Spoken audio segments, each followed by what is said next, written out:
No vídeo de hoje, a gente vai falar sobre o envolvimento político do cristão, discutir que envolvimento é este e também discutir quais são os limites desse envolvimento político, até que ponto o cristão deve se envolver com a política e de qual forma.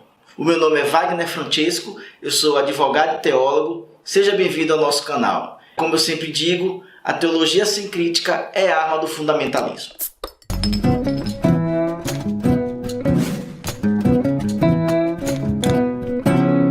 Eu sou de uma época em que as igrejas protestantes, principalmente aqui na minha cidade, a gente ouvia muito de que o cristão não deve se envolver com a política.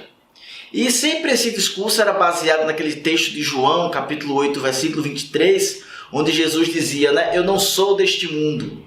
Ele falava para os fariseus que ele não era deste mundo, que o reino dele era de outro lugar. Ou então essa desculpa, ou essa ideia de que o cristão não poderia se envolver com a política, era baseada no texto de Filipenses, capítulo 3, versículo 20, onde o apóstolo Paulo diz, a nossa pátria está nos céus. Então, se o nosso mundo não era esse, e se a nossa pátria estava nos céus, então, evidentemente, nós não deveríamos nos ocupar com as coisas desse mundo. Então, o cristão não participava da política, se preocupava somente em votar, mas não se envolvia com as questões da sua cidade, com a questão do seu país, e enquanto isso ficava orando, rezando, esperando até o retorno de Jesus e a nossa morada nesta pátria. Mas a gente precisa entender que por trás dessa ideia de que o cristão não deveria se envolver com a política, há toda uma ideologia. Porque a época coincide justamente quando nós tínhamos políticos conservadores que faziam e que governavam de acordo com os interesses desses líderes religiosos das igrejas que predominavam no país. Então, se nós tínhamos uma política conservadora, uma ideia econômica e um projeto de país que favorecia, que não ia de encontro às ideias desses pastores, desses líderes religiosos, pastores, padres, era lógico de que valia a pena a ideia de que o cristão não deveria se envolver com a política. A partir do momento em que o país dá uma nova volta, em que novos políticos entram, em que novas ideias de economia, novas ideias de projetos sociais começam a fazer parte da nossa sociedade, então o discurso muda. Agora o cristão deve fazer parte da política, agora o cristão deve se envolver com a cidade, agora o cristão deve votar, o cristão deve lutar pelo seu candidato. Inclusive surge dentro das igrejas aquele slogan que irmão vota em irmão. Não é isso?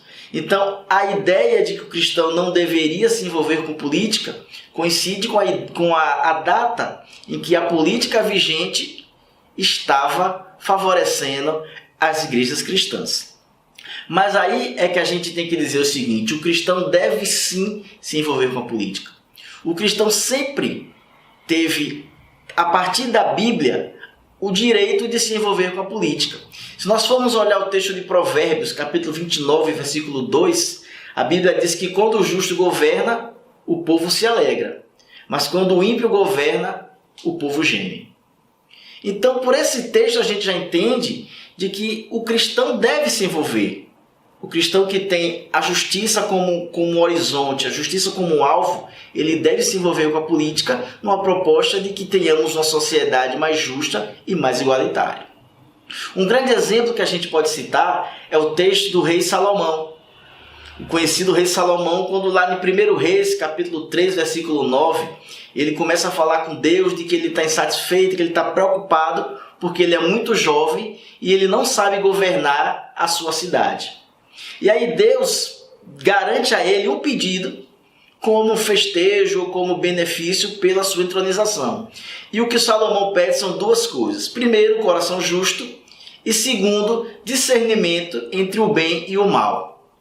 E a Bíblia fala que Deus se alegrou do pedido de Salomão, porque ele não pediu nem vida longa e nem pediu o extermínio dos seus adversários. E aí eu fico pensando aqui, imagine que Deus chega para Bolsonaro e fala assim, não, você tem um pedido para fazer. E aí Bolsonaro fala, olha Senhor, o que eu quero primeiro... A metralhadora de Jeová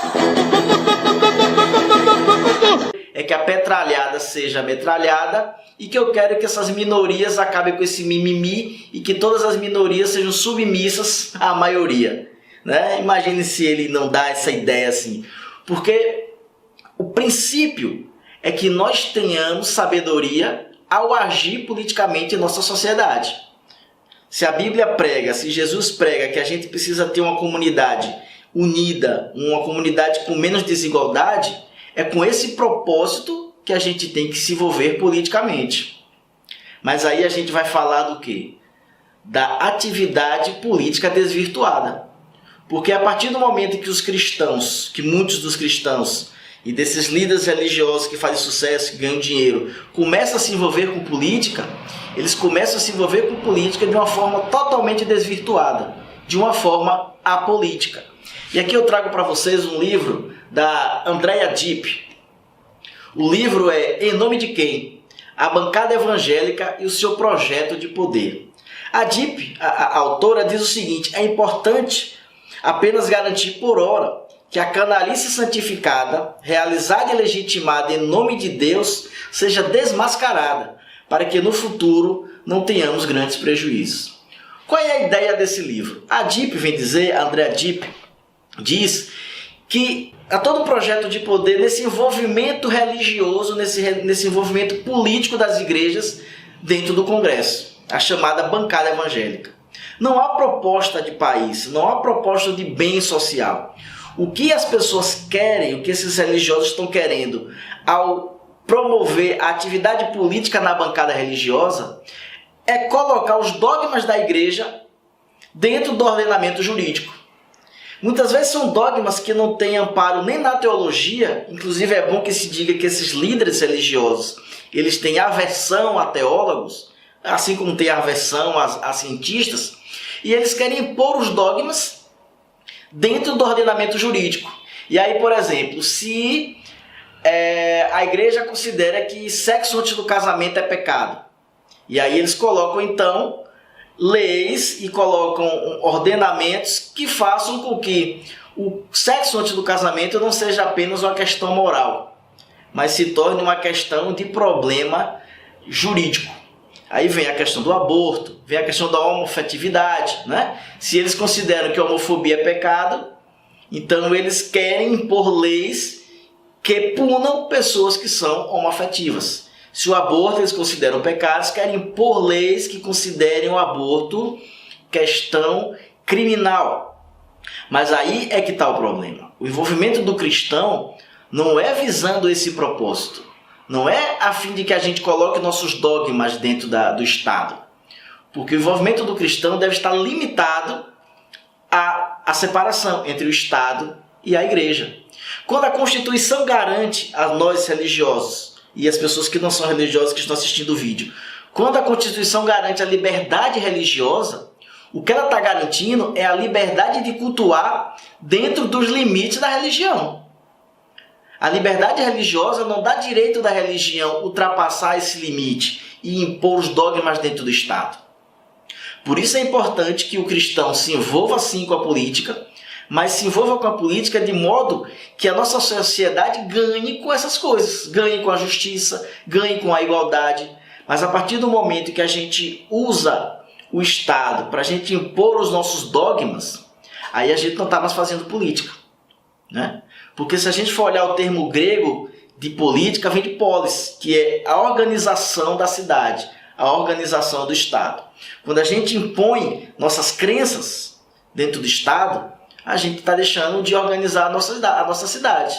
A gente está deixando de respeitar as diferenças e respeitar os vários dogmas e respeitar pessoas que não têm dogma. Então, o que a gente quer com esse vídeo é deixar claro o seguinte: o cristão deve sim se envolver com a política, mas o cristão não pode fazer da política um meio de impor as suas ideias em toda a sociedade.